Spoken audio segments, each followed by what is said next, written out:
Hello everyone, आज हम इस वीडियो में डिस्कस करने वाले हैं एएमयू का क्वेश्चन पेपर। सो यहाँ पे हम एएमयू का 2022 का क्वेश्चन पेपर डिस्कस करेंगे। बाकी जो प्रीवियस ईयर के पेपर हैं वो ऑलरेडी चैनल पर अपलोड हैं, तो आप लोग जा करके वहाँ से प्रैक्टिस कर सकते हैं, क्वेश्चंस देख सकते हैं। डिस्क्रिप्शन बॉक्स में आप लोगों को लिंक मिल जाएगा प्रीवियस ईयर पेपर का। सो यहाँ पर आज हम एएमयू का 2022 का BA ऑनर्स के लिए एएमयू में आप लोगों को पता होगा BA ऑनर्स का जो है एक जनरल पेपर होता है जिसमें काफ़ी सारे सब्जेक्ट्स होते हैं और आपके प्रेफरेंस के अकॉर्डिंग एंड आपके मार्क्स के अकॉर्डिंग आपको सब्जेक्ट मिलते हैं या अगर आप लोग एग्जाम पास कर लेते हैं तो। सो यहाँ पे BA ऑनर्स का क्वेश्चन पेपर हम लोग डिस्कस करने वाले हैं। सो फर्स्ट यहाँ पे क्वेश्चन है हमारा, टोटल 100 क्वेश्चन होते हैं और 100 MCQs ही होते हैं। सो यहाँ पे आप लोगों को अच्छा स्कोर कर सकते हैं अगर आप लोग अच्छे से तैयारी करके जाएँ। सो यहाँ पे फर्स्ट क्वेश्चन की अगर हम बात करें, fill in the blank with most appropriate options. तो यहाँ पे फिल इन द ब्लैंक्स दिया हुआ है और यहाँ पे ऑप्शंस और हमने मोस्ट अप्रोप्रिएट ऑप्शंस यहाँ पे फिल करने हैं। सो यहाँ पे ये आंसर की के अकॉर्डिंग जो है यहाँ पे हम क्वेश्चंस के जो आंसर्स हैं वो डिस्कस करने वाले हैं। सो फर्स्ट क्वेश्चन है, let's go to the bus stand now just in case his bus dash early. सो यहाँ पे जो हमारा करेक्ट आंसर होगा वो हो जाएगा option C, arrives. Let's go to the bus stand now just in case his bus arrives early. सो यहाँ पे अराइव्स आएगा। सो यहाँ पे ऑप्शन सी जो हो जाएगा यहाँ पे हमारा राइट आंसर हो जाएगा। The next question is synonym of intrepid. So यहाँ पे इंट्रिपिड का सिनोनिम पूछा है। सो इंट्रेपिड का यहाँ पे अगर हम देखें तो इंट्रेपिड का मीनिंग क्या होता है, फियरलेस। सो यहाँ पे ऑप्शन सी जो हो जाएगा यहाँ पे राइट आंसर हो जाएगा, इसका मतलब होता है fearless. So option C is the right answer.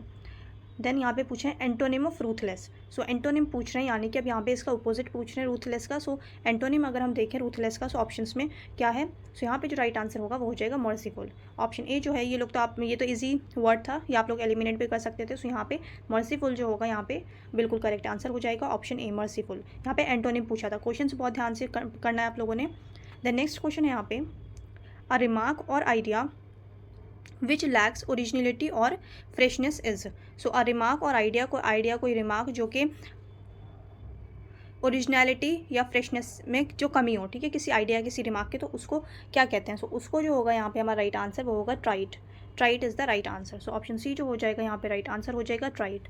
The next question is fill in the blank with most appropriate option. यहाँ पे भी fill in the blanks fill करना है हमने। सो यहाँ पे फर्स्ट है, मतलब फिफ्थ है, wet behind the ears is.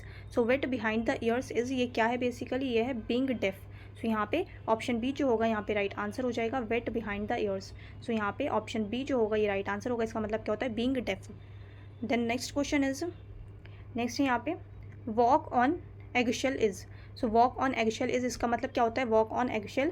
Walk on eggshell का मतलब होता है to be careful about one's words. So option B जो होगा यहाँ पे राइट आंसर होगा, to be careful about one's words. तो ये जो है ना यहाँ पे कितनी बार रिपीट हो जाते हैं, तो आप लोग ये अच्छे से करके जाना है इंग्लिश वाला सेक्शन। Walk on eggshell is to be careful about one's words. तो ये मीनिंग अच्छे से लर्न कर लेना है आप लोगों ने। द नेक्स्ट क्वेश्चन है यहाँ पे, which of the following means never happened और एग्जिस्टेड इन द पास्ट। जो कभी पास्ट में था ही नहीं, एग्जिस्ट ही नहीं था पास्ट में, जो कभी पास्ट में नहीं था, तो ऐसी चीज़ को क्या कहते हैं। सो यहाँ पे जो होगा हमारा राइट आंसर वो हो जाएगा अनप्रेसिडेंटेड। सो यहाँ पे ऑप्शन बी जो होगा यहाँ पे राइट आंसर होगा अनप्रेसिडेंटेड।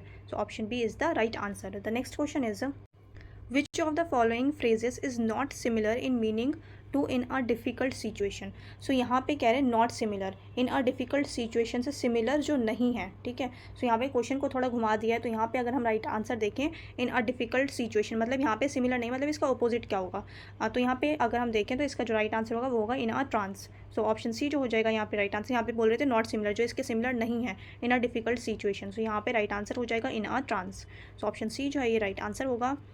नेक्स्ट क्वेश्चन है, the prime minister was accompanied dash the members of his cabinet. So यहाँ पे क्या आएगा, the prime minister was accompanied by the members of his cabinet. So option A जो होगा यहाँ पे राइट आंसर होगा बाय। यहाँ पे क्या आएगा, बाय आएगा। The prime minister was accompanied by the members of his cabinet. So option A is the right answer.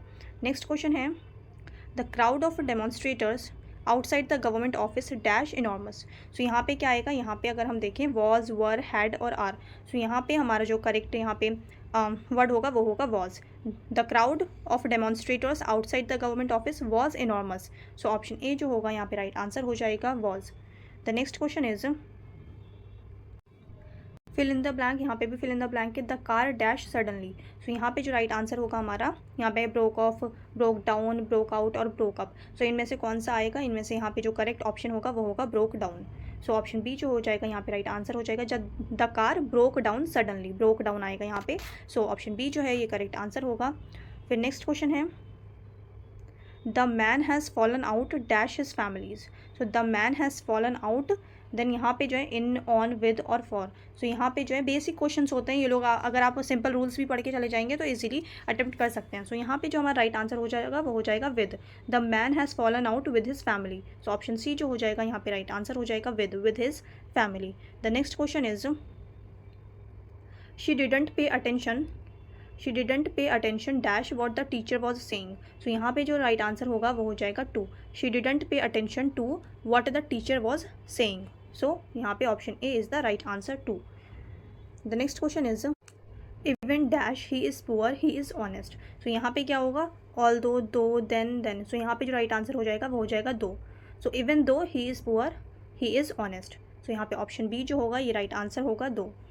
The next question is to face the music means, to face the music means इसका मतलब क्या होता है, to face the music इसका मतलब होता है to confront the consequences, इसका मतलब होता है to confront the consequences. So option C जो हो जाएगा यहाँ पे राइट आंसर हो जाएगा, टू फेस द म्यूज़िक मतलब होता है to confront the consequences. Option C is the right answer. The next question is you are Indian then dash. So यहाँ पे क्या आएगा, are you, were you, are not you and were not you. So यहाँ पे अगर हम देखें तो यहाँ पे you are Indian then are not you. So यहाँ पे ऑप्शन सी जो हो जाएगा यहाँ पे राइट आंसर हो जाएगा हमारा 16 का होगा option C, you are Indian aren't you. Then next question है, सो यहाँ पे क्या है इंसेसेंट मीनिंग। सो इंसेसेंट का मतलब क्या होता है, इंसेसेंट का मतलब होता है कॉन्टिन्यूइंग और following without interruption. So following without interruption जो होता है इसका मतलब होता है इंसेसेंट का। सो यहाँ पे अगर हम देखें तो यहाँ पे जो हमारा राइट आंसर हो जाएगा वो हो जाएगा option D continuous. Continuous is the right answer, incessant mean continuous. The next question is, next है यहाँ पे choose the incorrect one. So यहाँ पे हमने इनकरेक्ट बताना है, a pair of jeans, a pair of books, a pair of glasses, a pair of scissor.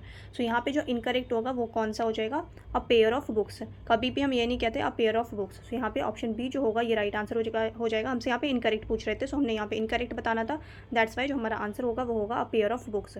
So a pair of jeans भी कहते हैं, अ पेयर ऑफ ग्लासेस कहते हैं, अ पेयर ऑफ सीजर कहते हैं, but a pair of books कुछ नहीं होता। सो यहाँ पे ऑप्शन बी जो हो जाएगा ये इनकरेक्ट है, दैट्स वाई हमारा आंसर जो होगा वो होगा ऑप्शन बी, बिकॉज हमसे इनकरेक्ट पूछ रहे थे, that's why option B is the right answer. The next question is not to mince matters. So not to mince matters means इसका मतलब क्या होता है, not to mince matters. So यहाँ पे राइट आंसर होगा to speak out frankly, to speak out frankly. Not to mince matters इसका मतलब होता है to speak out frankly. So option A जो हो जाएगा यहाँ पे राइट आंसर हो जाएगा to speak out frankly. The next question is to turn over a new leaf means, to turn over a new leaf इसका मतलब क्या होता है, इसका मतलब होता है a change for the better. So option B जो हो जाएगा यहाँ पे राइट आंसर हो जाएगा a change for the better. To turn over a new leaf मतलब अ change for the better. Option B is the right answer. The next question is acronym means. So acronym का क्या मतलब होता है, acronym means acronym का मतलब होता है word formed from an abbreviation. So यहाँ पे ऑप्शन सी जो हो जाएगा यहाँ पे राइट आंसर हो जाएगा। The next question is if you want to be more approachable you should be a gregarious person. Meaning of gregarious. So यहाँ पे ग्रीगेरियस का मतलब क्या होता है, ग्रीगेरियस का मतलब होता है सोशेबल। सो यहाँ पे सोशेबल जो होगा यहाँ पे राइट आंसर हो जाएगा सोशेबल। सो यहाँ पे ऑप्शन बी जो होगा यहाँ पे राइट आंसर हो जाएगा। या ये जो मीनिंग है ये आप लोग अच्छे से लर्न कर लेना, कितनी बार रिपीट हो जाते हैं। So gregarious meaning sociable. So option B जो हो जाएगा यहाँ पे राइट आंसर होगा। नेक्स्ट क्वेश्चन है अनइक्यूवोकल मीन्स। सो अनइक्यूवोकल का क्या मतलब होता है, अनइक्यूवोकल का मतलब क्लियर। सो यहाँ पे ऑप्शन बी जो हो जाएगा यहाँ पे राइट आंसर हो जाएगा अनइक्यूवोकल। सो ऑप्शन बी जो होगा यहाँ पे राइट आंसर होगा clear. The next question is Kane is a well-educated and he could turn any conversation into an erudite discussion. The underlined word means. So erudite का meaning क्या होता है, erudite का मीनिंग होता है showing great knowledge. So यहाँ पे option A जो होगा यहाँ पे राइट आंसर हो जाएगा showing great knowledge. The next question is he was always quite reserved and. So यहाँ पे डैश में यहाँ पे क्या आएगा, टॉकेटिव, आर्टिकुलेट, टेकिटम और फोर्थ कमिंग। सो यहाँ पे जो राइट अप्रोप्रिएट जो हमारा आंसर होगा वो होगा taciturn. So he was always quite reserved and taciturn. So option C जो हो जाएगा यहाँ पे राइट आंसर हो जाएगा option C. The next question is I was brought up dash Italy dash Rome. So यहाँ पे at, in at, in to, in और विद इन। सो यहाँ पे क्या आएगा, अप्रोप्रिएट प्रेपोजिशन यहाँ पे फिल करनी है हमने। सो जो राइट आंसर होगा वो क्या होगा, I was bought up in Italy at Rome. So यहाँ पे इन आएगा, यहाँ पे एट आएगा। So in Italy at Rome. So in and at option कौन सा है, ऑप्शन बी। सो यहाँ पे ऑप्शन बी जो हो जाएगा यहाँ पे राइट आंसर हो जाएगा, I was brought up in Italy at Rome. So यहाँ पे ऑप्शन बी जो होगा ये करेक्ट आंसर होगा। नेक्स्ट क्वेश्चन है हमारे पास। अब यहाँ पे हमारा इंग्लिश वाला सेक्शन खत्म हो गया है। देन यहाँ पे Harappan civilization was situated on the banks of river. अब जनरल नॉलेज के क्वेश्चन है यहाँ पे जीएस से रिलेटेड। सो यहाँ पे हड़प्पन सिविलाइजेशन जो है वो कौन सी रिवर के किनारे बसी हुई थी। हड़प्पन सिविलाइजेशन की अगर हम बात करते हैं, इसे इंडस वैली सिविलाइजेशन भी कहा जाता है। So Indus valley civilization Indus river के पास थी, इंडस रिवर के पास थी। तो यहाँ पे ऑप्शन बी जो होगा ये राइट आंसर हो जाएगा। और अगर हम बात करें यहाँ पे सिविलाइजेशन पूछ रहे हैं, ठीक है, तो हड़प्पन सिविलाइजेशन इंडस रिवर के पास थी। अगर हड़प्पा साइट की बात करें, क्योंकि हड़प्पा फर्स्ट साइट थी जो डिस्कवर हुई थी इस सिविलाइजेशन की, दैट्स वाई सिविलाइजेशन को हड़प्पन सिविलाइजेशन भी कहा जाता है। अगर हम सिर्फ हड़प्पा साइट की बात करते हैं तो हड़प्पा साइट जो है ये कौन से रिवर के किनारे थी, ये थी on the banks of Ravi river. So ये चीज़ भी आपको जहन में रखना है कि हड़प्पा जो साइट है, हड़प्पा साइट जो है वो रावी रिवर के बैंक पे सिचुएटेड है। और अगर पूरी सिविलाइजेशन की बात करें, क्योंकि यहाँ पे सिविलाइजेशन की बात हो रही है, हड़प्पन सिविलाइजेशन या फिर इंडस वैली सिविलाइजेशन, तो Indus valley civilization Indus river के पास थी।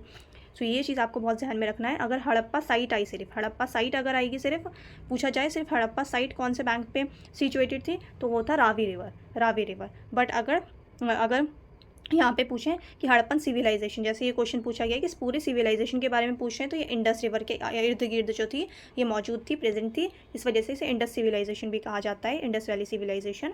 तो यहाँ पे जो हमारा राइट आंसर होगा क्वेश्चन के अकॉर्डिंग, क्योंकि अब सिविलाइजेशन पूछ रहे हैं हड़प्पन सिविलाइजेशन, तो आंसर हो जाएगा यहाँ पे इंडस। ऑप्शन बी जो हो जाएगा यहाँ पे राइट आंसर हो जाएगा। The next question is the constitution of India recognises. So constitution of India, यहाँ पे पहले देखते हैं ओनली रिलीजियस, मतलब कौन सी माइनॉरिटीज़ को यहाँ पूछ रहे हैं बेसिकली कि कॉन्स्टिट्यूशन जो है हमारा वो किन माइनॉरिटीज़ को रिकॉग्नाइज करता है। सो इंडियन कॉन्स्टिट्यूशन की अगर हम बात करें तो हमारे कॉन्स्टिट्यूशन में सिर्फ दो ही तरीके की माइनॉरिटीज़ को मेंशन किया गया है, एक लिंग्विस्टिक माइनॉरिटीज़ एंड एक religious minorities. So linguistic and religious. So यहाँ पे जो है both religious and linguistic minorities जो हो जाएगा हमारा राइट आंसर हो जाएगा option C. Option C is the right answer. The constitution of India recognises both religious and linguistic minorities. The next question is election commission of India is. So election commission of India की अगर हम बात करें तो यहाँ पे कह रहे हैं 1 मेंबर, ये कितने मेंबर बॉडी होती है। तो इलेक्शन कमीशन ऑफ इंडिया में एक होते हैं chief election commissioner plus 2 other election commissioners. तो यानी कि ये होती है 3 मेंबर बॉडी, एक होते हैं चीफ इलेक्शन कमिश्नर और 2 होते हैं इलेक्शन कमिश्नर्स। सो यहाँ पे जो हमारा राइट आंसर हो जाएगा वो हो जाएगा 3 member body. So option C जो हो जाएगा यहाँ पे राइट आंसर हो जाएगा 3 member body. The next question is which among the following deities controlled rivers according to the Rigveda. So Rigveda के अकॉर्डिंग इनमें से कौन सी डीटी जो है वो रिवर को कंट्रोल करती थी। सो यहाँ पे जो है राइट आंसर हमारा हो जाएगा सरस्वती। सो ऑप्शन डी जो है यहाँ पे राइट आंसर होगा Saraswati. The next question is after the revolt of 1857 Mughal emperor Bahadur Shah was captured and deported to. So 1857 में जो लास्ट मुगल एम्पर थे बहादुर शाह जफ़र, सो बहादुर शाह जफ़र को जो ब्रिटिशर्स थे उन्होंने कैप्चर कर लिया था एंड उनको फिर बर्मा सेंड कर दिया गया था, बर्मा। सो ऑप्शन बी जो हो जाएगा यहाँ पे राइट आंसर हो जाएगा बर्मा। सो यहाँ पे राइट आंसर होगा हमारा option B Burma. The next question is which of the following is rabi crop. So इनमें से राबी क्रॉप पूछ रहे हैं। सो ग्राम जो होगा ये राबी क्रॉप है, बाकी राइस हो गया, मिलेट्स हो गया, कॉटन हो गया, ये सब खरीफ क्रॉप्स हैं। सो खरीफ क्रॉप्स होते हैं, राबी क्रॉप्स होते हैं और कैश क्रॉप्स भी होते हैं कुछ। सो यहाँ पे जो कैश क्रॉप्स वो खरीफ एंड राबी दोनों से ही कुछ क्रॉप्स को लेकर के उन्हें कैश क्रॉप्स भी कहा जाता है, जैसे कि कॉटन कैश क्रॉप्स में भी आता है, राइस भी कैश क्रॉप्स में आता है। सो यहाँ पे पूछ रहे थे राबी क्रॉप कौन सी। सो राबी क्रॉप जो है वो है इनमें से option B gram. So option B जो हो जाएगा यहाँ पे राइट आंसर हो जाएगा। नेक्स्ट क्वेश्चन है what is the theme of the national girl child. So यहाँ पे 2019 का पूछ रहे हैं। ये कुछ जो करंट अफेयर्स से क्वेश्चन आते हैं तो इस तरीके के क्वेश्चन आते हैं, जैसे अभी इस बार का थीम आप लोग पढ़ लेना, नेशनल गर्ल चाइल्ड का हो गया, या फिर वेटलैंड डे का, तो ये या फिर वीमेंस डे जो होते हैं, ये कुछ डेज जो होते हैं ये बहुत इंपॉर्टेंट होते हैं, तो थीम वगैरह पूछ लिया जाता है। ये 2019 का पूछ रहे हैं। सो 2019 का नेशनल गर्ल चाइल्ड डे का अगर हम थीम देखें तो 2019 का यहाँ पूछ रहे हैं। 2019 का जो थीम था वो क्या था, 2019 का थीम था empowering girls for a brighter tomorrow. So यहाँ पे ऑप्शन बी जो हो जाएगा ये राइट आंसर हो जाएगा। ये अभी के इसमें रिलेवेंट नहीं है क्योंकि ये इस साल का थीम नहीं है, ये 2019 का थीम पूछा गया है। तो आप लोग अभी जो करंट वाली थीम है, करंट वाले डेज हैं, तो ये सब पढ़ के जाना है आप लोगों ने। सो यहाँ पे नेक्स्ट क्वेश्चन अगर हम देखें नेक्स्ट क्वेश्चन है विच one of the following types of glasses is use for making optical instruments. So optical instruments को बनाने के लिए कौन सी ग्लासेस का यूज़ किया जाता है। सो यहाँ पे जो राइट आंसर हो जाएगा वो हो जाएगा फ्लिंट ग्लास। फ्लिंट ग्लास का यूज़ किया जाता है ऑप्टिकल इंस्ट्रूमेंट्स बनाने में, flint glass. So option D जो हो जाएगा यहाँ पे राइट आंसर हो जाएगा flint glass. The next question is which district of India is most affected by Japanese encephalitis. So यहाँ पे राइट आंसर क्या होगा, यहाँ पे हमारा राइट आंसर हो जाएगा गोरखपुर। मोस्ट अफेक्टेड जो सिटी थी वो कौन सी थी, Gorakhpur. The next question is which of the following is not a principle of Panchsheel. So Panchsheel में 5 प्रिंसिपल्स थे, उनमें से यहाँ पूछ रहे हैं कि कौन सा इनमें से नॉट अ प्रिंसिपल, इनमें से कौन सा प्रिंसिपल नहीं है पंचशील का। सो यहाँ पे अगर हम देखें ऑप्शन ए जो हो जाएगा यहाँ पे राइट आंसर हो जाएगा नॉन अलाइनमेंट। सो ये पंचशील का नहीं था प्रिंसिपल, ये बेसिकली ये बहुत पहले ही नॉन अलाइनमेंट जो था ये नाम का था, नॉन अलाइनमेंट मूवमेंट। ये बेसिकली जवाहरलाल नेहरू के टाइम पे जब इंडिया आज़ाद हुआ था, हमें जब न्यू न्यू इंडिपेंडेंस मिली थी, तो ये उस टाइम की बात थी। सो यहाँ पे जो ऑप्शन ए हो जाएगा ये यहाँ पे राइट आंसर हो जाएगा नॉन अलाइनमेंट। पंचशील में नॉन अलाइनमेंट की बात नहीं की गई थी। पंचशील की अगर हम बात करें तो वहाँ पीसफुल को एग्जिस्टेंस की बात की गई थी, म्यूचुअल नॉन एग्रेशन की बात की गई थी, equality and cooperation for mutual benefit की बात की गई थी। सो यहाँ पे जो है option B, C and D जो है ये पंचशील का एक 5 प्रिंसिपल में से ये 3 प्रिंसिपल्स ये थे पंचशील में, नॉन अलाइनमेंट की बात नहीं की गई थी। सो यहाँ पे हमसे नॉट अ प्रिंसिपल ही पूछा गया था। सो ऑप्शन ए जो हो जाएगा यहाँ पे हमारा राइट आंसर हो जाएगा non alignment. The next question is who was popularly known as the nightingale of Assam. यहाँ पे नाइटिंगेल ऑफ असम की बात कर रहे हैं। सो नाइटिंगेल ऑफ असम, यहाँ पे इंडिया की बात नहीं कर रहे हैं, तो क्वेश्चन बहुत ध्यान से पढ़ना है आप लोगों ने। नाइटिंगेल ऑफ असम पूछ रहे हैं। सो यहाँ पे राइट आंसर होगा दीपाली बार ठाकुर। दीपाली बार ठाकुर जो होगा ये राइट आंसर होगा ऑप्शन है। उस टाइम पे ये करंट अफेयर्स में रही थी, इस वजह से पूछा गया था क्वेश्चन, तो इसीलिए कह रही हूँ करंट अफेयर्स अच्छे से पढ़ के जाना है आप लोगों ने। सो यहाँ पे जो ऑप्शन ए हो जाएगा यहाँ पे राइट आंसर हो जाएगा। नेक्स्ट क्वेश्चन है who among the following was associated with suppression of thugs. So इनमें से सप्रेशन ऑफ ठग्स जो है किससे कहा जाता है। सो यहाँ पे ऑप्शन नंबर जो हमारा सी है कैप्टन विलियम स्लीमैन। सो यहाँ पे ऑप्शन सी जो हो जाएगा यहाँ पे राइट आंसर हो जाएगा captain William Sleeman. The next question is so यहाँ पे कह रहे हैं blue revolution is related to. So blue revolution किससे रिलेट करता है, ब्लू रेवोल्यूशन रिलेट करता है फिश प्रोडक्शन से। सो ऑप्शन सी जो हो जाएगा यहाँ पे राइट आंसर हो जाएगा फिश प्रोडक्शन। बाकी भी देख लेते हैं। ऑयल प्रोडक्शन के लिए कौन सा था रिवॉल्यूशन, ऑयल प्रोडक्शन के लिए था येलो रिवॉल्यूशन। सो ऑयल प्रोडक्शन के लिए था येलो रिवॉल्यूशन। यहीं अगर हम मिल्क प्रोडक्शन की बात करें तो मिल्क प्रोडक्शन के लिए था वाइट रिवॉल्यूशन। फिश प्रोडक्शन के लिए था ब्लू रिवॉल्यूशन जो क्वेश्चन था हमारा। पोटैटो प्रोडक्शन की अगर हम बात करें तो पोटैटो प्रोडक्शन के लिए था राउंड रिवॉल्यूशन। राउंड रिवॉल्यूशन किसके लिए था, पोटैटो प्रोडक्शन के लिए था राउंड रिवॉल्यूशन। मिल्क प्रोडक्शन के लिए था वाइट रिवॉल्यूशन। ऑयल प्रोडक्शन के लिए था येलो रिवॉल्यूशन। सो ये रिवॉल्यूशंस वगैरह अच्छे से पढ़ लेना है आप लोगों ने। नेक्स्ट क्वेश्चन है यहाँ पे Kalinga prize for science is awarded by. So Kalinga prize जो है ये साइंस के लिए दिया जाता है और ये अवार्ड कौन देता है, कलिंगा प्राइज़ फॉर साइंस जो है ये यूनेस्को देता है, United Nations Educational Scientific and Cultural Organization. So United Nations Educational scientifical and Cultural Organization. So UNESCO जो है ये प्राइज़ देता है, Kalinga prize for science is awarded by UNESCO. UNESCO की फुल फॉर्म क्या होती है, United Nations Educational Scientific and Cultural Organization. So यहाँ पे जो है हमारा राइट आंसर हो जाएगा option A. So option A जो है यहाँ पे राइट आंसर होगा, Kalinga prize for science is awarded by UNESCO. Option A is the right answer. The next question is which one of the following is not an official language of the United Nations. तो official languages जो है मैंने आप लोगों को पहले भी learn कराई है, जो लोग मेरे जो स्टूडेंट्स रेगुलर रहते हैं उन्हें पता होगा, शॉर्ट्स पे भी मैंने ये बताया था एंड जो हमने प्रीवियस ईयर पेपर डिस्कस किया है उसमें मैंने बहुत बार बताया है। सो आप इस वर्ड से बहुत अच्छे से याद कर सकते हैं ऑफिशियल लैंग्वेजेस यूनाइटेड नेशंस की। फ्रेस्का एक वर्ड है, फ्रेस्का। सो इस वर्ड से आपको ये ऑफिशियल लैंग्वेजेस याद हो जाएंगी, Fresca. So Fresca French, R से रशियन, ई से इंग्लिश, एस से स्पेनिश, सी से चाइनीज़ एंड ए से Arabic language. So Fresca word से आपको ये यूनाइटेड नेशंस की सारी लैंग्वेजेस याद हो जाएंगी। कौन कौन सी लैंग्वेजेस है, 6 लैंग्वेजेस हैं यूनाइटेड नेशंस की। ऑफिशियल लैंग्वेज कितनी है, 6 लैंग्वेज है। फ्रेस्का French language, Russian language, English language, Spanish language, Chinese language and Arabic language. तो यहाँ पे अब ऑप्शन में देखते हैं, अरबिक है अभी हमने डिस्कस किया, चाइनीज़ भी है, फ्रेंच भी है। सो जापानीज़ जो हो जाएगा यहाँ पे हमारा राइट आंसर हो जाएगा। हमसे पूछे not an official language. So Japanese official language नहीं है यूनाइटेड नेशंस की, दैट्स वाई ऑप्शन डी जो होगा यहाँ पे राइट आंसर हो जाएगा Japanese. The next question is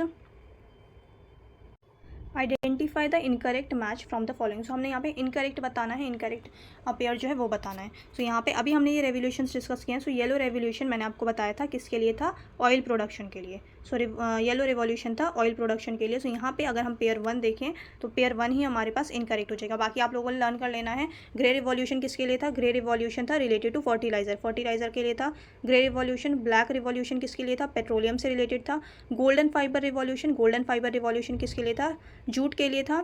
और राउंड रिवॉल्यूशन हमने देखा था पोटैटो के लिए था। ब्लू रिवॉल्यूशन फिश के लिए था। येलो रिवॉल्यूशन ऑयल के लिए था। सो ये रिवॉल्यूशंस जो होते हैं इंपॉर्टेंट होते हैं। फर्स्ट हमारा बिल्कुल इनकरेक्ट है। येलो रिवॉल्यूशन किसके लिए था? हमारा ऑयल प्रोडक्शन के लिए। ग्रे रिवॉल्यूशन किसके लिए होता है? Related to fertilisers.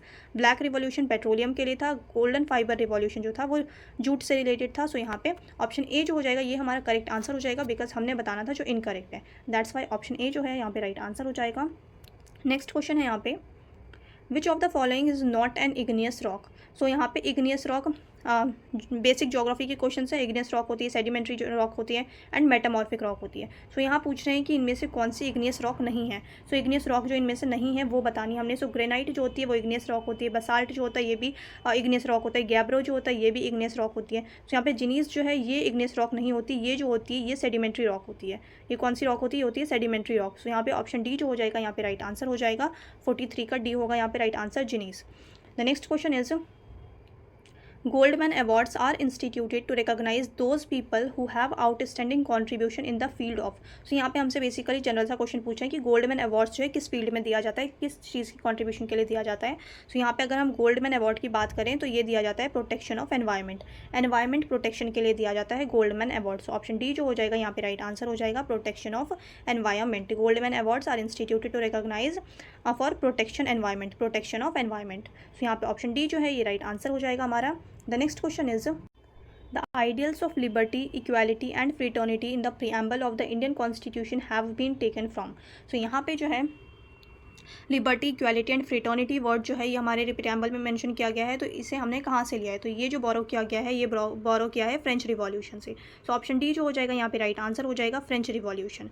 Liberty, equality and fraternity. अच्छा, प्रीएम्बल से रिलेटेड कुछ फैक्ट्स हैं जो कि आप लोगों को बहुत अच्छे से पता होने चाहिए। जैसे प्रीएम्बल की अगर हम बात करें तो प्रीएम्बल जो है प्रीएम्बल में जो हमारी जस्टिस मेंशन की गई है, इकोनॉमिक जस्टिस हो गई, सोशल जस्टिस हो गई एंड पॉलिटिकल जस्टिस हो गई। तो अगर जस्टिस की बात करते हैं, economic justice, social justice and political justice, तो जैसे यहाँ पे लिबर्टी, इक्वालिटी, फ्रेटर्निटी पूछ लिया तो कितनी बार पेपर में ये भी पूछा गया है कि जो इकोनॉमिक जस्टिस है, social justice and political justice है, तो ये हमने कहाँ से बोरो किया है जो प्रीएम्बल में मेंशन किया गया है। तो इकोनॉमिक जस्टिस है, सोशल जस्टिस है एंड पॉलिटिकल जस्टिस है, यानी कि ये 3 टाइप्स की जो जस्टिस हैं, 3 टाइप्स ऑफ जस्टिस, ये हमने बोरो किया है रशियन रिवॉल्यूशन से। और रशियन रिवॉल्यूशन कब हुआ था? रशियन रिवॉल्यूशन हुआ था 1917 में।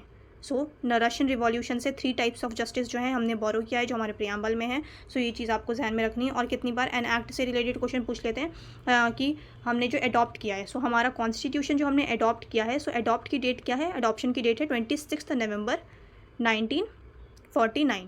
26 नवंबर 1949 एडॉप्शन ऑफ कॉन्स्टिट्यूशन। वहीं अगर हम एनएक्ट की बात करते हैं कि एनएक्ट कब हुआ है हमारा कॉन्स्टिट्यूशन, सो ये हुआ है 26 जनवरी 1950। तो ये कुछ छोटी छोटी सी बहुत चीज़ें हैं, छोटे छोटे से फैक्ट्स हैं, बट बहुत इंपॉर्टेंट फैक्ट्स हैं जो आपको पता होने चाहिए। सो यहाँ पे कॉन्स्टिट्यूशन के एनएक्ट की डेट क्या है? 26 जनवरी 1950। वहीं अगर हमने जो अडॉप्ट किया है हमारा कॉन्स्टिट्यूशन वो किया है 26 नवंबर 1949 को। सो यहाँ पे जो है हमारा राइट आंसर हो जाएगा फ्रेंच रिवॉल्यूशन। अच्छा, और कितनी बार पूछ लेते हैं कि कौन सी ऐसी कंट्री है जिसने सबसे पहले प्रीएम्बल जो है वो मेंशन किया था अपने कॉन्स्टिट्यूशन में।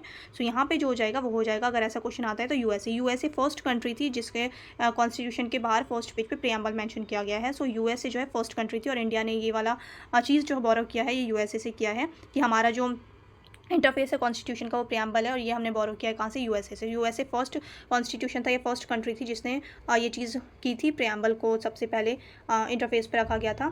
सो यहाँ पे जो है हमारा राइट आंसर जो होगा लिबर्टी, इक्वालिटी एंड फ्रेटर्निटी वाला, ये हो जाएगा फ्रेंच रिवॉल्यूशन। ये कुछ फैक्ट्स थे प्रीएम्बल से रिलेटेड, ये आपको पता होने चाहिए, क्वेश्चन बहुत ज़्यादा बन जाते हैं।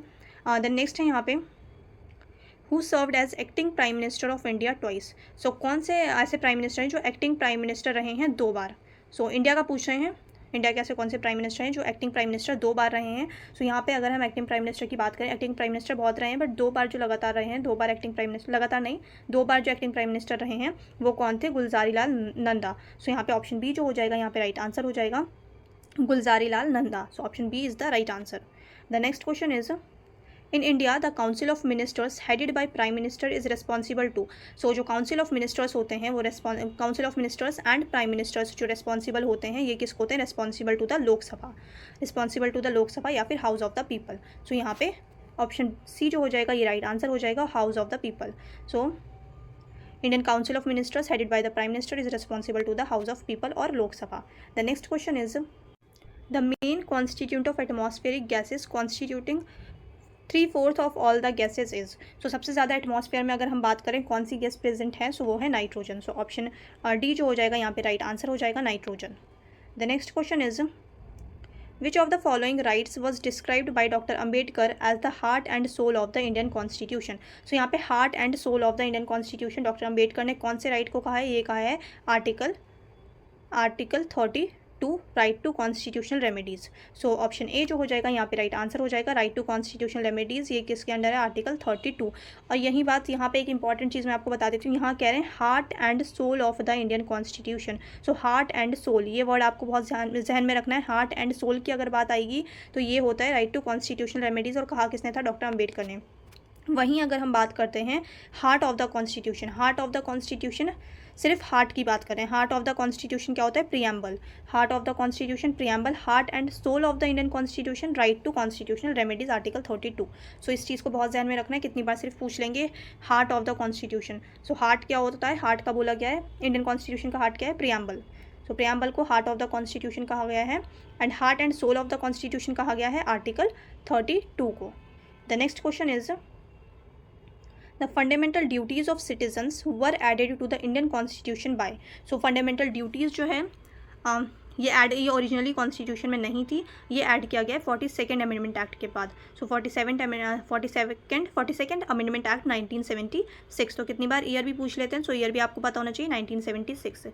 और 10 फंडामेंटल ड्यूटीज़ ऐड की गई थी 1976 में, 10 फंडामेंटल ड्यूटीज़। देन टोटल 11 है, और 11th वाली जो है वो बाद में 2002 में 86th अमेंडमेंट के तहत जो है ऐड किया गया था 11th फंडामेंटल ड्यूटी, और बाकी 42nd में हमारी 10 फंडामेंटल ड्यूटीज़ ऐड की गई थी 1976 में। सो यहाँ पे ऑप्शन सी जो हो जाएगा यहाँ पे राइट आंसर हो जाएगा।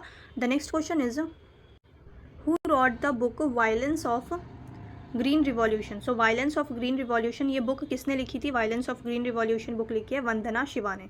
सो ऑप्शन ए जो हो जाएगा यहाँ पे राइट आंसर हो जाएगा, वंदना शिवा।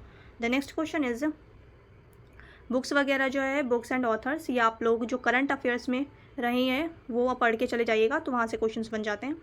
यहाँ पे नेक्स्ट क्वेश्चन है volcanic eruptions do not occur in. Volcanic eruption कहाँ नहीं होता है, सो यहाँ पे अगर हम बात करें तो बाल्टिक सी। ऑप्शन ए जो हो जाएगा यहाँ पे राइट आंसर हो जाएगा हमारा Baltic sea, option A. The next question is which of the following is the natural habitat of the Indian lion. So Indian lion का नेचुरल हैबिटेट कौन सा है, सो इंडियन लायन की अगर हम बात करें नेचुरल हैबिटेट की तो वो है गिर फॉरेस्ट। गिर फॉरेस्ट कहाँ है, गिर फॉरेस्ट है गुजरात में।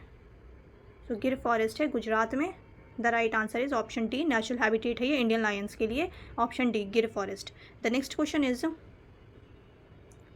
Numismatics is the study of. Numismatics जो है ये स्टडी होती है किस चीज़ की, कॉइन्स की। सो ऑप्शन बी जो हो जाएगा यहाँ पे राइट आंसर हो जाएगा, coins. Numismatic is the study of coins. तो नेक्स्ट क्वेश्चन है यहाँ पे the incident of bloody Sunday 1905 occurred in. So bloody Sunday जो है इसका ईयर भी याद रखना है 1905। ये ब्लडी संडे जो है ये कहाँ हुआ था, बेसिकली ये किस इंसिडेंट से रिलेट करते हैं, सो रशिया में जब बहुत ज़्यादा प्रोटेस्ट वगैरह हो रहा था, जो रशियन रिवॉल्यूशन मैंने अभी डिस्कस किया 1917, तो उससे पहले काफ़ी सारे इंसिडेंट्स हुए थे, तो उनमें से एक इंसिडेंट था ब्लडी संडे। सो ये रिलेट करता है किससे, रशिया से। ऑप्शन बी जो हो जाएगा यहाँ पे राइट आंसर हो जाएगा, Russia. The next question is which one of the following is responsible for the greatest movement of tides. So इनमें से ग्रेटेस्ट मूवमेंट ऑफ टाइड्स की जो मूवमेंट होती है उसके लिए क्या चीज़ रिस्पॉन्सिबल है। सो यहाँ पे अगर हम देखें size of the ocean, shape of the continents, gravitational attraction या फिर सेलिनिटी ऑफ द ओशन। सो यहाँ पे जो राइट आंसर हो जाएगा वो क्या हो जाएगा, gravitational attraction. So option C जो हो जाएगा यहाँ पे राइट आंसर हो जाएगा, ग्रेविटेशनल अट्रैक्शन। नेक्स्ट क्वेश्चन है who is the first woman lawyer promoted as a जज of the supreme court. So कौन सी फर्स्ट वुमेन लॉयर थी जिन्हें प्रोमोट किया गया था एज ए जज of the supreme court, so वो थी Indu Malhotra. So option C जो हो जाएगा यहाँ पे राइट आंसर हो जाएगा, Indu Malhotra. Option C is the right answer. The next question is the minimum age to contest elections in panchayats and municipalities in India. So यहाँ पे पंचायत्स एंड म्यूनसिपैलिटी की या फिर जो लोकल बॉडीज़ होती हैं, सो इसके लिए लोकल बॉडीज़ के इलेक्शन के लिए जो कॉन्स्टिट्यूशन में मेंशन की गई है एज, वो क्या है 21 ईयर्स ऑफ एज, 21 ईयर्स। वहीं अगर हम लोकसभा की बात करते हैं, Lok Sabha and state legislative assembly, Lok Sabha के लिए या स्टेट लेजिस्लेटिव असेंबली के लिए जो एज है वो है 25 ईयर्स। वहीं अगर हम बात करें, ये बहुत इंपॉर्टेंट पॉइंट्स हैं, आप लोग नोट कर लीजिएगा, राज्यसभा की एंड स्टेट लेजिस्लेटिव काउंसिल की अगर हम बात करते हैं, Rajya Sabha and state legislative council के लिए क्या एज है, वो एज है 30। राज्यसभा का इलेक्शन कंटेस्ट करना है आपको, या फिर स्टेट लेजिस्लेटिव काउंसिल के लिए अगर आपको कंटेस्ट करना इलेक्शन, सो ये जो है 30 एज है, जो कि कॉन्स्टिट्यूशन में मेंशन की गई है। एंड लोकसभा के लिए या स्टेट लेजिस्लेटिव असेंबली के लिए जो है वो है 25 ईयर्स ऑफ एज। एंड वहीं अगर हम पंचायत की बात करते हैं या फिर म्यूनसिपैलिटीज़ की बात करते हैं, तो इसके लिए 21 years of age. So 21 years of age, so option C जो हो जाएगा यहाँ पे राइट आंसर हो जाएगा 21। सो यहाँ पे पंचायत एंड म्यूनसिपैलिटीज़ से जो एज है, मिनिमम एज क्या है कंटेस्ट करने की इलेक्शन, वो है option C 21 years of age. The next question is which of the following layers is not a part of atmosphere. So इनमें से कौन सा एटमॉस्फेयर का पार्ट नहीं, बहुत बेसिक क्वेश्चन हैं, आप लोग बेसिक्स पढ़ के चले जाएंगे तब भी क्लियर हो जाएगा एग्जाम। सो यहाँ पे स्ट्रेटोस्फेयर क्या है, ये एटमॉस्फेयर का पार्ट होता है। ट्रोपोस्फेयर जो है ये एटमॉस्फेयर का पार्ट होता है। मिजोस्फेयर जो होता है ये भी एटमॉस्फेयर का पार्ट होता है। यहाँ पे स्थेनोस्फेयर की अगर हम बात करें, सो स्थेनोस्फेयर क्या है, ये जो अर्थ क्रस्ट है, जो अर्थ के अंदर की लेयर है, ये उससे रिलेट करता है स्थेनोस्फेयर। अर्थ क्रस्ट होता है, अर्थ क्रस्ट के बाद होता है mental. So mental and crust के बीच में जो थिन लेयर है उसको कहते हैं स्थेनोस्फेयर, जहाँ पे बहुत ज़्यादा लावा होता है, मैग्मा होता है, तो उस एरिया को कहते हैं स्थेनोस्फेयर। सो यहाँ पे ऑप्शन सी जो हो जाएगा राइट आंसर हो जाएगा। हमसे पूछ रहे थे not a part of atmosphere. So asthenosphere जो होती है ये अर्थ के अंदर की लेयर जो होती है, क्रस्ट हो गया, मेंटल हो गया, क्रस्ट एंड मेंटल के बीच में या फिर जो अपर मेंटल वाला पार्ट होता है उसको कहते हैं स्थेनोस्फेयर। दैट्स वाई ऑप्शन सी जो हो जाएगा यहाँ पे हमारा राइट आंसर हो जाएगा option C. The next question is Nagarhole national park is. So Nagarhole national park जो है ये कहाँ पे? नगरहोल नेशनल पार्क जो है ये बेसिकली हमारा कौन से स्टेट में है? सो ये है कर्नाटका में। नगरहोल नेशनल पार्क है कर्नाटका में। ऑप्शन सी जो हो जाएगा यहाँ पे राइट आंसर हो जाएगा। नगरहोल कहाँ सिचुएटेड है? कर्नाटका में। नेक्स्ट है Kalinga prize is associated with the field of. So ये तो क्वेश्चन, ये फ्री वाला क्वेश्चन दे दिया आपको, ये अभी हमने ऊपर डिस्कस किया था और वहाँ क्वेश्चन में मेंशन किया गया था कि ये कलिंगा प्राइज़ जो है ये साइंस के लिए होता है और वहाँ पूछा गया था कि कौन सी ऑर्गेनाइजेशन देती है। सो ये तो फ्री वाला क्वेश्चन दे दिया था बिल्कुल। कलिंगा प्राइज़ जो है किससे एसोसिएट करता है? साइंस से। तो यहाँ पे ऑप्शन बी जो हो जाएगा यहाँ पे राइट आंसर हो जाएगा। और इसे देता कौन है? अभी हमने डिस्कस किया है यूनेस्को। यूनेस्को जो है ये ऑर्गेनाइजेशन देती है कलिंगा प्राइज़ और साइंस के लिए होता है ये। सो ऑप्शन बी जो हो जाएगा यहाँ पे राइट आंसर हो जाएगा science. The next question is who was the founder of the Ramakrishna mission. So Ramakrishna mission ये क्या है? ये मॉडर्न हिस्ट्री का क्वेश्चन है।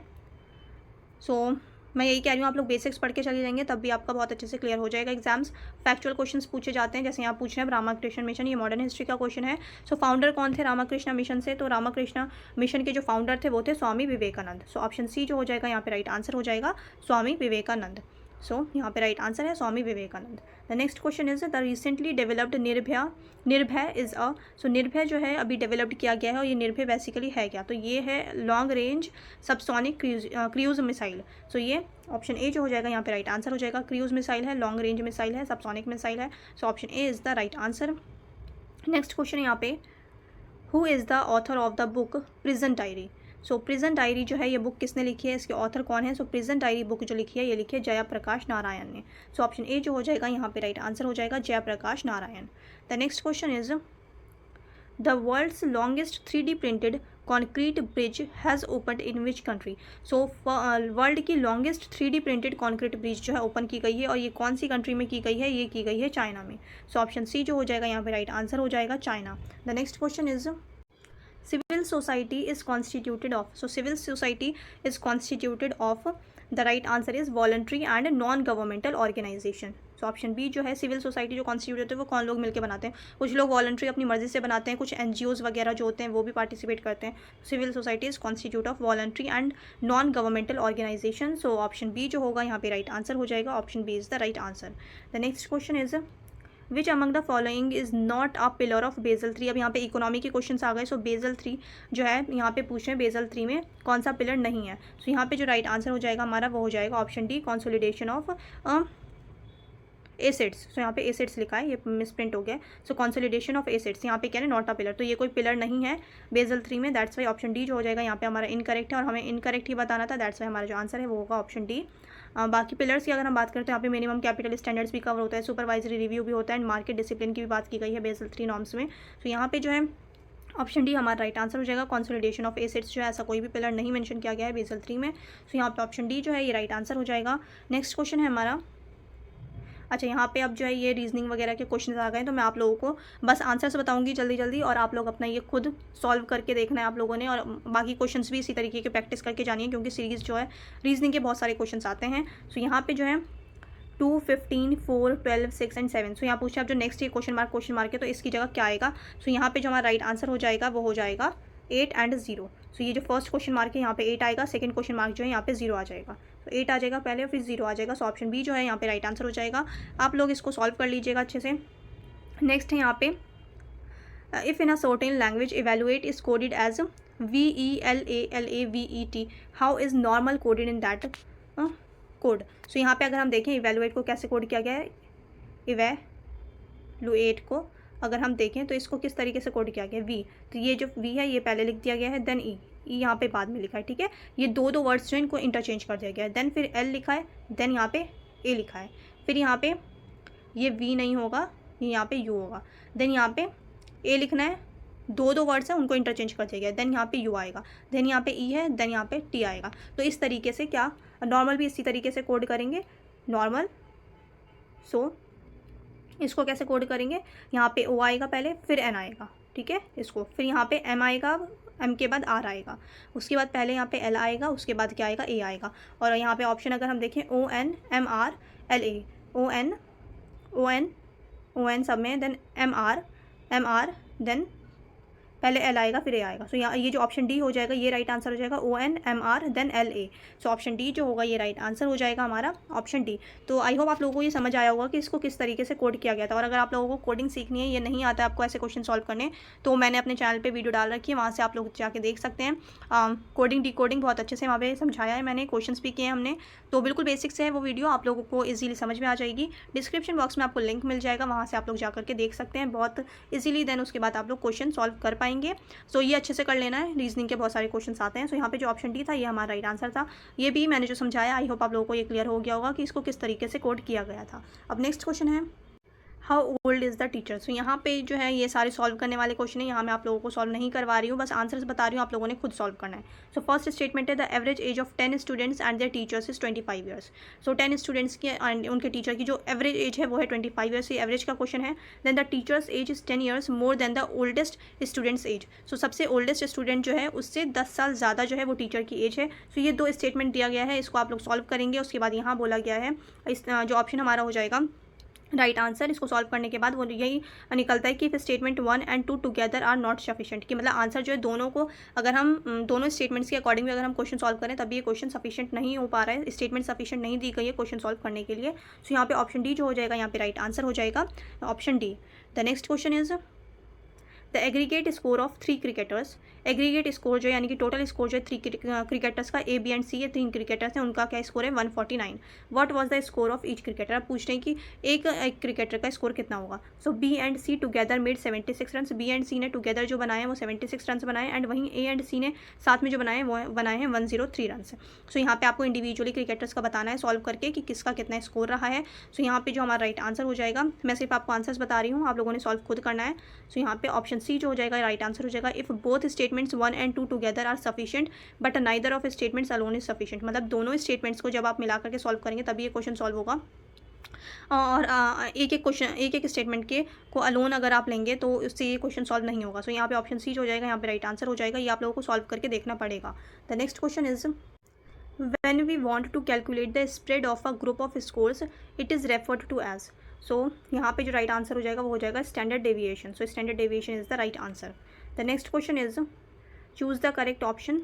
हमने यहाँ पे करेक्ट ऑप्शन बताना है। सीरीज़ है ये, नंबर सीरीज़ 4, 5, 12 देन 39। तो अब नेक्स्ट जो आएगा यहाँ पे जो डैश है, यहाँ पे जो राइट आंसर होगा हमारा वो हो जाएगा 160। तो यहाँ पे क्या आएगा, यहाँ पे आ जाएगा 160। ये सब आप लोगों ने सॉल्व करके देख लेना है, प्रैक्टिस कर लेनी है अच्छे से। सो यहाँ पे मैं सिर्फ और सिर्फ आंसर्स बता रही हूँ, सॉल्व क्योंकि करेंगे तो बहुत ज़्यादा लंबी वीडियो हो जाएगा, ये लंबी लंबी कैलकुलेशंस हैं।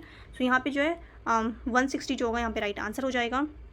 नेक्स्ट है यहाँ पे, 6 pipes are required to fill a tank in 1 hour 20 minutes. How long will it take if only 5 pipes of the same types are used? So वही मैथ्स का क्वेश्चन है सॉल्व करना पड़ेगा। इसका आंसर मैं आपको बता देती हूँ, इसका आंसर जो हो जाएगा वो हो जाएगा 1 hour 36 minutes. So 1 hour 36 minutes जो होगा ये राइट आंसर होगा, 1 hour 36 minutes. The next question is the list price of shirt rupees 220 then उस पर डिस्काउंट दिया गया 20% का, is announced on sale, what is the amount of discount on it. So यहाँ पे जो है ये भी आपको सॉल्व करना पड़ेगा। इसका राइट आंसर जो होगा वो हो जाएगा 44 रुपीज़। 44 रुपीज़ जो होगा ये राइट आंसर होगा।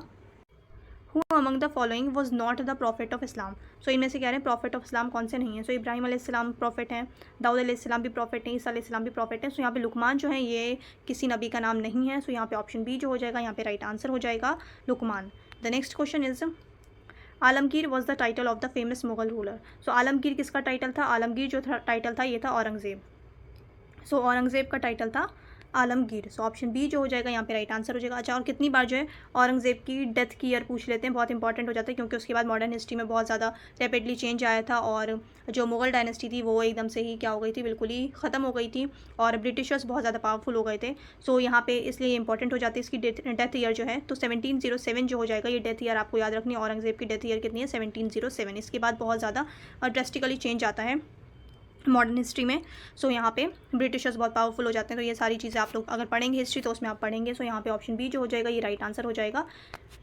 मुगल रूलर का कौन से मुगल रूलर का टाइटल था? Alamgir. So Aurangzeb. The next question is Syed Ahmad Barelvi was the pioneer of. So Syed Ahmad Barelvi was the pioneer of. So यहाँ पे राइट आंसर जो हो जाएगा वो हो जाएगा मुजाहिदीन मूवमेंट। मुजाहिदीन मूवमेंट से रिलेट करते हैं ये। Option D is the right answer, Mujahideen movement. The next question is the author of Bihishti Zewar. The author of Bihishti ज़ेवर, ऑथर ऑफ बिहिश्ती ज़ेवर, ये बिहिश्ती ज़ेवर किसने लिखी है? अशरफ अली थानवी ने। सो अशरफ अली थानवी ने लिखी है बिहिश्ती ज़ेवर। सो बिहिश्ती ज़ेवर बेसिकली क्या होता है? ज्वेल ऑफ जन्ना। बिहिश्त कहते हैं जन्नत को। सो ज्वेल ऑफ जन्ना जो है ये इंग्लिश में बुक है ज्वेल ऑफ जन्ना। सो अशरफ अली थानवी ने लिखी। ऑप्शन सी जो हो जाएगा यहाँ पे राइट आंसर हो जाएगा। सो यहाँ पे नेक्स्ट क्वेश्चन है शेख याया मानेरी वॉज एसोसिएटेड विद। सो शेख याया मानेरी जो है ये रोशनिया सिलसिला से रिलेट करते हैं। सो ऑप्शन ए जो हो जाएगा यहाँ पे राइट आंसर हो जाएगा Roshaniya Silsila. So option A is the right answer, Roshaniya Silsila. The next question is Siyasatnama is a compendium of. So Siyasatnama क्या है? ये बेसिकली 6 बुक्स ऑफ हदीस है, 6 ऑथेंटिक बुक्स ऑफ हदीस हैं। सो ये 6 बुक्स जो हैं बहुत ऑथेंटिक होती हैं, इन्हें सियासत्ता कहा जाता है, ये हदीस की बुक होती है। सो यहाँ पे जो है ऑथेंटिक कंपाइलेशन ऑफ द सुन्ना ऑफ द प्रॉफिट मोहम्मद सल्लल्लाहु अलैहि वसल्लम। सो यहाँ पे जो है ऑप्शन बी जो हो जाएगा यहाँ पे राइट आंसर हो जाएगा हमारा, ऑथेंटिक कंपाइलेशन ऑफ द सुन्ना ऑफ द प्रॉफिट। तो यहाँ पे ऑप्शन बी जो होगा ये राइट आंसर हो जाएगा। सियासत्ता जो कितनी बार पूछ लेते हैं किससे रिलेट करता है, ये क्या है बेसिकली? तो ये हदीस की बुक्स हैं, 6 ऑथेंटिक हदीस होती हैं, इसमें सियासत्ता कहा जाता है इसे। सो ऑप्शन बी जो है ये राइट आंसर। अच्छा, अगर आप लोगों को इस्लामिक स्टडीज़ वगैरह की प्रिपरेशन करना है या इंडो इस्लामिक टॉपिक पढ़ना है AMU के लिए भी, सो ये आप लोग मेरे चैनल पे पूरी सीरीज़ है इस्लामिक स्टडीज़ की, वहाँ से जा करके पढ़ सकते हैं। लिंक आपको डिस्क्रिप्शन बॉक्स में मिल जाएगा। नेक्स्ट क्वेश्चन है अब यहाँ पे, द सूफ़ी हु ओपोज्ड द सुलह कुल जो था मुगल एम्पर अकबर ने स्टार्ट किया था सुलह कुल, तो इसको कौन से सूफी सेंट ने ओपोस्ट किया था सुलह कुल को? सो उस टाइम पे अगर हम बात करते हैं तो सुलह कुल को किसने ओपोस्ट किया था? सुलह कुल को ओपोस्ट किया था शेख अहमद सरहिंदी जी ने। सो यहाँ पे ऑप्शन सी जो हो जाएगा यहाँ पे राइट आंसर हो जाएगा, Shaikh Ahmad Sirhindi. Option C is the right answer. कितनी बार ये क्वेश्चन हमने बहुत बार डिस्कस किया कि सुलह कुल किसने स्टार्ट किया था, कौन से मुगल एम्पर ने? तो वो थे अकबर। ये चीज़ आपको ध्यान में रखनी है। सुलह कुल किसने स्टार्ट किया था? अकबर ने स्टार्ट किया था। और इसके फॉलोवर्स जो हैं वो ज़्यादा नहीं थे, सिर्फ और सिर्फ 40 फॉलोवर्स थे। ये चीज़ भी आपको ध्यान में रखनी है। वैसे ये क्वेश्चन तो नहीं पूछते, पर एक बार एक एडिशनल इन्फॉर्मेशन थी वो मैंने आपको दे दी, कुछ भी पूछ लेते हैं एग्जाम में। सो और ये इसको अपोस्ट किसने किया था? इसको अपोस्ट किया था कौन से सूफी सेंट थे? ये सूफी सेंट थे Shaikh Ahmad Sirhindi. So option C जो हो जाएगा यहाँ पे राइट आंसर हो जाएगा। नेक्स्ट है हमारा, Guru Nanak was influenced by the teaching of the renowned Sufi. So Guru Nanak जो थे ये कौन से सूफी सेंट की टीचिंग से बहुत ज़्यादा इन्फ्लुएंस हुए थे? सो जो ये इन्फ्लुएंस थे बहुत ज़्यादा गुरु नानक जी कौन से सूफी सेंट की टीचिंग्स वगैरह से बहुत ज़्यादा इन्फ्लुएंस थे? तो ये थे फरीद अल-दीन गंजे शकर। सो फरीदुद्दीन गंजे शकर भी कहा जाता है इन्हें। तो ऑप्शन ए जो होगा यहाँ पर राइट आंसर हो जाएगा, Fariduddin Ganje Shakar. The next question is Armughane Hijaz is rendition of. So Armughane Hijaz ये क्या था? अरमुगने हिजाज। सो यहाँ पे जो होगा मोहम्मद इकबाल जो होगा यहाँ पे राइट आंसर हो जाएगा। Option C is the right answer, Mohammad Iqbal. The next question is Nawab Sirajuddaulah was defeated by the Britishers in the battle of. So Nawab Sirajuddaulah को डिफीट दी थी ब्रिटिशर्स ने, ये कौन सी जंग में दी थी, कौन सी बैटल में दी थी, तो ये थी battle of Plassey. So battle of Plassey. अच्छा, कितनी बार ये भी पूछ लेते हैं कि नवाब सिराजुद्दौला जो है वो कौन से वॉर से या कौन सी बैटल से एसोसिएट करते हैं। सो बैटल ऑफ प्लासी से एसोसिएट करते हैं। बैटल ऑफ प्लासी कब हुई थी? 1757 में। बहुत इंपॉर्टेंट है ये बैटल, बहुत ज़्यादा इंपॉर्टेंट है। यहाँ से ब्रिटिशर्स बहुत ज़्यादा पावरफुल हो गए थे। सो प्लासी जो है बहुत ज़्यादा इंपॉर्टेंट है। 1757 में हुई थी बैटल ऑफ प्लासी। 1757 ईयर बहुत बार पूछा गया, हमने ये पहले भी डिस्कस किया है। और नवाब सिराजुद्दौला रिलेट करते हैं बैटल ऑफ प्लासी से। ईयर था 1757, ब्रिटिशर्स ने डिफीट दे दी थी। देन नेक्स्ट है यहाँ पे हमारा Faruqi dynasty was part of. So Faruqi dynasty जो है ये पार्ट है किस चीज़ का, कौन सी स्किप डायनेस्टी का पार्ट है Faruqi dynasty? So Faruqi dynasty जो पार्ट है वो है खानदेश सल्तनत का। खानदेश सल्तनत, ऑप्शन ए जो होगा यहाँ पे राइट आंसर हो जाएगा, खानदेश सल्तनत। The next question is the jagir system was introduced bye. So Jagir system जो है ये किसने इंट्रोड्यूस किया था? जागीर सिस्टम की अगर हम बात करते हैं तो ये फ़िरोज़ शाह तुगलक ने इंट्रोड्यूस किया था जागीर सिस्टम, फ़िरोज़ शाह तुगलक। बिकॉज ये जो इक्ता सिस्टम की अगर हम बात करें, सो इक्ता सिस्टम जो है ये स्टार्ट किया था किसने? इल्तुतमिश ने। सो इल्तुतमिश ने स्टार्ट किया था इक्ता सिस्टम, और यही इक्ता सिस्टम जो है, इक्ता सिस्टम यही बाद में जो है फ़िरोज़ शाह तुगलक के टाइम पे इसको क्या कर दिया गया था? इक्ता सिस्टम को हेरिडिटरी कर दिया गया था। इक्ता सिस्टम पहले हेरिडिटरी नहीं था, बट फ़िरोज़ शाह तुगलक के टाइम पे इसे इक्ता सिस्टम को हेरिडिटरी कर दिया गया था, जिसे बाद में जागीर भी कहा गया, जागीर सिस्टम भी बोला गया। सो यहाँ पे ऑप्शन ए जो हो जाएगा यहाँ पे राइट आंसर हो जाएगा, Firoz Shah Tughlaq. The jagir system was introduced by Firoz Shah Tughlaq. The next question is which of the following is not a part of Islamic अकायद। सो इस्लामिक अकायद का पार्ट क्या नहीं है? सो तौहीद भी पार्ट है, रिसालत भी पार्ट है, आखिरत भी पार्ट है। तसव्वुफ़ जो है वो हमारे अकायद का पार्ट नहीं है, मतलब बिलीव्स का पार्ट नहीं है। सो ऑप्शन सी जो हो जाएगा यहाँ पे राइट आंसर हो जाएगा, 88 का सी, तसव्वुफ़ इज़ नॉट अ पार्ट। यहाँ पे नॉट अ पार्ट पूछा था, not a part of Islamic अकायद और इस्लामिक बिलीफ। सो यहाँ पे ऑप्शन सी जो है बिल्कुल राइट आंसर होगा हमारा, तसव्वुफ़। The next question is the commentary of the Quran written by Abul Kalam Azad is named as. जो अबुल कलाम आज़ाद ने जो कुरान पे कमेंट्री लिखी है उसका क्या नाम है? तो ये थोड़ा सा क्वेश्चन घुमा दिया, कितनी बार डायरेक्टली नाम दे देते हैं और ऑथर का नाम पूछ लेते हैं, या बुक का नाम दे देते हैं, ऑथर पूछ लेते हैं। सो यहाँ पे जो हमारा राइट आंसर हो जाएगा वो हो जाएगा तर्जुमन कुरान, तर्जुमन अल कुरान। तर्जुमन अल कुरान ये किसने लिखी है? ये लिखी है अबुल कलाम आज़ाद ने, ये कुरान कमेंट्री है। सो ऑप्शन ए जो है यहाँ पे बिल्कुल राइट आंसर होगा हमारा, Tarjuman al Quran. The next question is Alai Darwaza was build by. So Alai Darwaza जो है ये दिल्ली में है, कुतुब मीनार में ही है। अलाई दरवाज़ा किसने बिल्ड करवाया था? अलाई दरवाज़ा बिल्ड कराया था अलाउद्दीन खिलजी ने। सो ऑप्शन सी जो हो जाएगा यहाँ पे राइट आंसर हो जाएगा, Alauddin Khilji. The next question is the foundation of Mohammedan Anglo Oriental College was laid by. So इसकी फाउंडेशन जो है ये किसने रखी थी? मोहम्मदन एंग्लो ओरिएंटल कॉलेज की जो फाउंडेशन रखी थी ये रखी थी लॉर्ड लिटन ने। सो लॉर्ड लिटन जो होगा यहाँ पे राइट आंसर हो जाएगा, Lord Lytton. Option B is the right answer, Lord Lytton. The foundation of Madrasatul Uloom Musalman Hind was laid in the year. So ये जो मदरसा था मदरसातुल उलूम मुसलमान हिंद, इस मदरसे की फाउंडेशन कौन से ईयर में रखी गई थी? तो इस मदरसे की फाउंडेशन जो रखी गई थी वो रखी गई थी 1865 में। सो 1865 जो होगा, sorry the foundation of, no 1865 नहीं, सॉरी यहाँ पे 1875 जो होगा ये राइट आंसर हो जाएगा। 1875 में इस मदरसे की फाउंडेशन रखी गई थी, मदरसातुल उलूम मुसलमान हिंद 1875। सो ये आप लोगों को ध्यान में रखना है, ऑप्शन सी जो हो जाएगा यहाँ पे राइट आंसर हो जाएगा 1875। द नेक्स्ट क्वेश्चन इज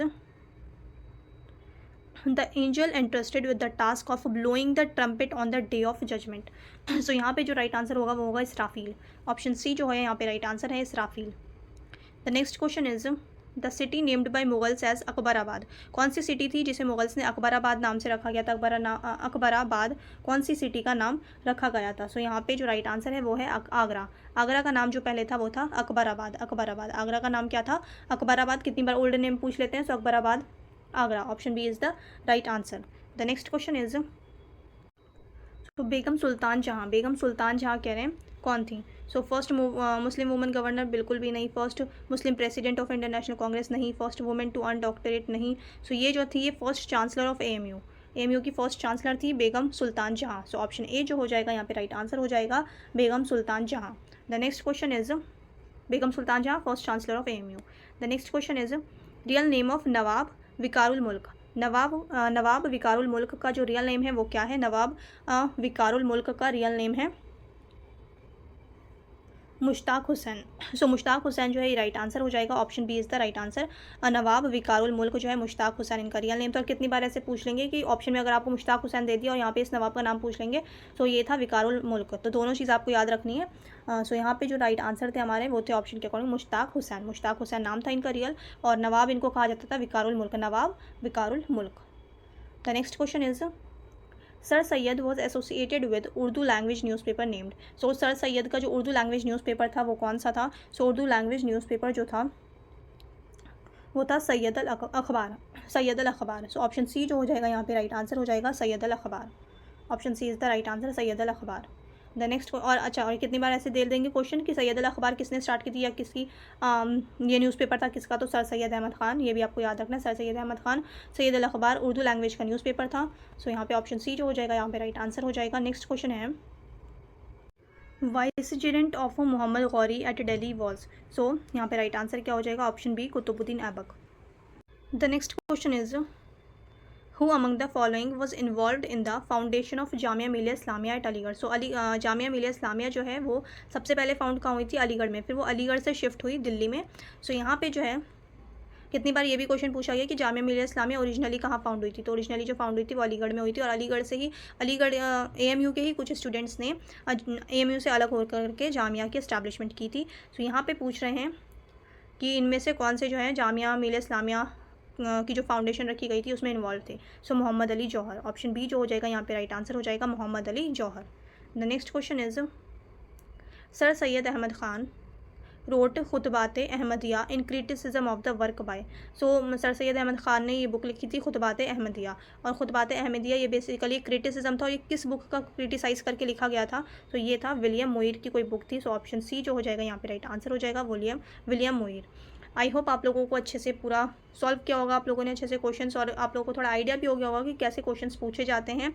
सो ये हेल्पफुल वीडियो रहेगी आप लोगों के लिए। चैनल पे आप लोग नए हैं तो चैनल को सब्सक्राइब कर लें। अगर कोई भी डाउट है आपको तो आप लोग कमेंट सेक्शन में पूछ सकते हैं। चैनल पे नए हैं तो चैनल को सब्सक्राइब कर लें। वीडियो अच्छी लगे तो वीडियो को लाइक कर दें। अब मिलते हैं नेक्स्ट वीडियो में।